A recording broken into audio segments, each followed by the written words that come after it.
Hi investors, नमस्कार। आपने articles, videos and news देख ही लिया होगा कि नेशनल स्टॉक एक्सचेंज अपना आईपीओ लेकर आने वाला है। National stock exchange and Bombay stock exchange, ये दोनों एक ऐसा मार्केट है जहां पर आपको इन्वेस्टमेंट करने का ऑप्शन मिलता है, कुछ खरीदने का मौका मिलता है। तो नेशनल स्टॉक एक्सचेंज अब तक मार्केट में लिस्टेड नहीं था। अब ये आपको बहुत ही जल्द मार्केट में भी लिस्टेड देखने को मिल जाएगा। अब तक इंडियन मार्केट में सिर्फ एक ही ऐसा ऑप्शन था, दैट मीन्स कि बॉम्बे स्टॉक एक्सचेंज था, जो कि डोमिनेट कर रहा था, मोनोपोली थी सिर्फ और सिर्फ बीएसई की ही, क्योंकि ये मार्केट में लिस्टेड था। नेशनल स्टॉक एक्सचेंज मार्केट में अब तक लिस्टेड नहीं था। कैसे ये पैसे कमाते हैं, ये बहुत ज़रूरी है जानना। क्या है इनमें फ्यूचर? क्या हमें प्री आईपीओ में इन्वेस्टमेंट करना चाहिए या फिर आईपीओ के समय ही बिड लगाना चाहिए? ये सारी पॉइंट्स बहुत ही इंपॉर्टेंट होती है अगर आप नेशनल स्टॉक एक्सचेंज आईपीओ को देख रहे हैं तो। चलिए शुरू करते हैं इस वीडियो को फ्रेंड्स, बिना लेट किए। सबसे पहले हम जानते हैं कि आखिर ये कमाती कैसी हैं। तो national stock exchange and Bombay stock exchange के मल्टीपल इंडेक्सेस होते हैं। इसके अलावा सब्सक्रिप्शन फीस भी होती हैं। इसके अलावा जब भी कोई कंपनी लिस्ट करने जा रही है तो उसके लिए भी मल्टीपल कैटेगरीज काइंड्स ऑफ इनके बिजनेसेस जिस तरह से ये पैसा कमाती हैं। तो आपने निफ्टी 50 सुना होगा, निफ्टी स्मॉल कैप 50 सुना होगा, या फिर निफ्टी लार्ज कैप 100 सुना होगा, या फिर निफ्टी अल्फा 50 सुना होगा आपने। एंड इस प्रकार के बहुत सारे फंड्स होते हैं। तो ये जो इंडेक्सेस होते हैं, इन इंडेक्सेस के लिए इन इंडेक्सेस को कौन बनाया है? तो ये इंडेक्सेस किसके हैं, कौन ओन करता है, कौन बनाया है इन स्ट्रेटेजीज को? तो वो है national stock exchange. BSE Bombay stock exchange का जो इंडेक्स है वो है सेंसेक्स।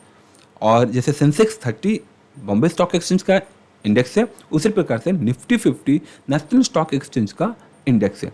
अब इन इंडेक्सेस के थ्रू से जितने भी प्रकार के इंडेक्सेस हैं, उन इंडेक्सेस के थ्रू से भी नेशनल स्टॉक एक्सचेंज पैसा कमाता है। इसके अलावा सब्सक्रिप्शंस, जो म्यूचुअल फंड कंपनीज होती हैं, इन इंडेक्सेस के फॉर्मूला को कॉपी करना चाहती हैं या फिर इन इंडेक्सेस पर ही कुछ फंड लाना चाहती हैं, उसके लिए वो सब्सक्रिप्शन फी देते हैं। बहुत ही मिनिमल होता होगा, मालूम नहीं पड़ता होगा आपको, लेकिन काफ़ी अच्छा पैसा बना लेती हैं वो। इस प्रकार से बहुत सारी तरीक़ों से नेशनल स्टॉक एक्सचेंज पैसा कमाती है। अगर हम बात करें आईपीओ, तो 2025 में ही आने वाला है, ऐसा हमें देखने को मिल रहा है। ग्रोथ एनुअली कितना दे रही है, कितना ग्रोथ हो रहा है, कितने परसेंटेज से? तो पिछले 2-4 साल का मैं देख रहा था, किसी साल 40% का ग्रोथ हुआ है, किसी साल 25% का ग्रोथ हुआ है in terms of businesses, revenue में या फिर ग्रोथ में कितना ग्रोथ हुआ है। इसके अलावा कंपनी ने कितना बोरो कर रखा है, लोन ले रखा है अपने बिजनेस के लिए, तो zero, there is no loan. National stock exchange ने कोई भी लोन नहीं ले रखा है। एसेट्स कितने ये आज के दिन में मैनेज कर रही हैं, तो वो है 69,400 करोड़ रुपीज़ या फिर एसेट्स ये मैनेज कर रही हैं, आज के दिन पे होल्ड की हुई हैं। अगर हम बात करें कौन कौन सी कंपनीज नेशनल स्टॉक एक्सचेंज को होल्ड की है, फिर इनका इन्वेस्टमेंट रहा है, तो वो है सबसे पहला LIC। LIC का 10% स्टेक है इसमें। साथ ही साथ SBI ने 4.33% होल्ड कर रखा है।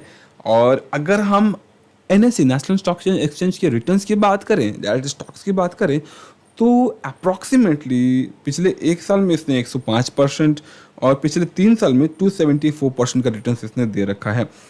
अब पॉइंट ये है कि हमें इन्वेस्टमेंट कहाँ पर करना चाहिए, प्री आईपीओ में या फिर पोस्ट आईपीओ में? पोस्ट आईपीओ तो नहीं, बट ऑन आईपीओ के दिन या फिर कब? आज के दिन पे बहुत सारे प्लेटफॉर्म्स हैं जो कि आपको आईपीओ आने से पहले ही आपको स्टॉक्स प्रोवाइड करा दे रही हैं कि आप आईपीओ आने से पहले जो कि आप अलॉटमेंट ले सकते हो, इन्वेस्टमेंट कर सकते हो, और वो 100% आपको अलॉट हो जाएंगी वो शेयर। नेशनल स्टॉक एक्सचेंज की बात करें तो मल्टीपल ऐसे अनलिस्टेड शेयर वाले प्लेटफॉर्म्स हैं जहाँ पर आपको ऑप्शन देखने को मिल जा रहा है। इनमें से एक है इनक्रेड मनी। वहाँ पर इनक्रेड मनी है नाम है इनका, हाँ, आई थिंक मैं आपको स्क्रीनशॉट डाल दूंगा। 2225 रुपये के आसपास एक स्टॉक आज के दिन पर ट्रेड कर रहा है। क्या यहाँ से लेना बेटर होगा? तो पहले 2-3 रीज़न समझ लीजिए क्या हो सकता है अनलिस्टेड मार्केट से NSE के आईपीओ को बाय करने से या फिर स्टॉक्स को बाय करने से। सबसे पहला, ज़रूरी नहीं है कि जिस प्राइस पे आप उन यूनिट्स को बाय कर रहे हो उसी प्राइस पर यूनिट्स लिस्ट हो या फिर स्टॉक्स को लिस्ट किया जाए मार्केट में। तो लेट गेस कि आपने बाय किया 2225 रुपये के हिसाब से, और अगर वो स्टॉक लिस्ट होता है मार्केट में 1550 रुपये में, तो ये जो गैप है it's your loss. Let guess कि अगर 2000 रुपये में भी अगर एक लॉन्च करते हैं एक यूनिट को, तो अगेन जो रेस्ट अमाउंट है 250 रुपये, 225 रुपये, ये होगा आपका लॉस। दूसरा, अगर आपको लगता है कि ठीक है कोई बात नहीं, 200 2000 या फिर अगर 1500 या 1600 के रुपए में भी अगर ये बीट्स लगाते हैं, लोग लगाते हैं, तो जैसे ही लिस्ट होगा अगेन ये 3000 4000 रुपये के आसपास तो चला ही जाएगा। तो मैं जो है कि उस समय सेल करके प्रॉफिट कमा लूँगा, राइट। आपके मन में ये आता होगा, और ये इसीलिए लोग ज़्यादातर जो है कि प्री आईपीओ में जाते हैं। लेकिन एक और हैक है, या बोल सकते हो कि आप जो चीज़ आपको नहीं पता है, फैक्ट है कि अगर आप आज बाय कर रहे हो तो अगले 3 से 4 महीने तक आप उसे सेल नहीं कर पाओगे। यस, आप उसे सेल नहीं कर पाओगे, वो लॉक्ड रहेगा।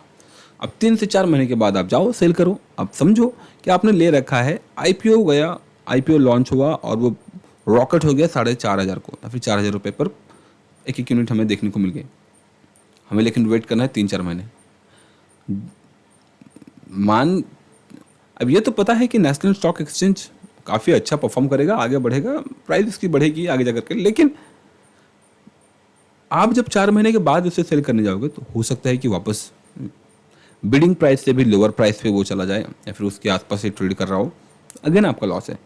अब जो भी हो, आपने जिस चीज़ के लिए बाय कर रखा था वो तो नहीं हुआ ना कि मैं प्री आईपीओ में ले रखूँगा, जैसे वो लिस्ट होगा फिर मैं सेल कर दूंगा, प्रॉफिट कमा लूँगा, वो तो हुआ नहीं। 4 महीने के बाद ही जो है कि आप लिक्विडेट कर पाओगे। तीसरा, अनलिस्टेड मार्केट को कोई भी ऑपरेट नहीं करता है, ना सेबी, ना गवर्नमेंट की कोई ऑर्गेनाइज्ड बॉडी। तो लॉस हुआ तो इट्स योर रिस्क। सो अगर आप आईपीओ, नेशनल स्टॉक एक्सचेंज की आईपीओ को आप बाय करना चाहते हैं, बिड लगाना चाहते हैं, तो प्रेफर करें बिडिंग वाले दिन में ही मल्टीपल स्ट्रैटेजीज, दैट मीन्स कि 1-2 डीमेट अकाउंट को यूज़ करते हुए आप बिडिंग लगा सकते हैं। वो आपके लिए बेस्ट ऑप्शन हो सकता है। लेकिन पहले से बाय करके बैठे रहना कि जब लॉन्च होगा तो मैं प्रॉफिट कमाऊंगा, that can be completely disaster decision. So that's all. I hope कि आपको ये वीडियो यूजफुल इन्फॉर्मेटिव लगी होगी। कोई क्वारी, कोई कमेंट, कोई फीडबैक, कमेंट बॉक्स में कमेंट जरूर करें। जय हिंद।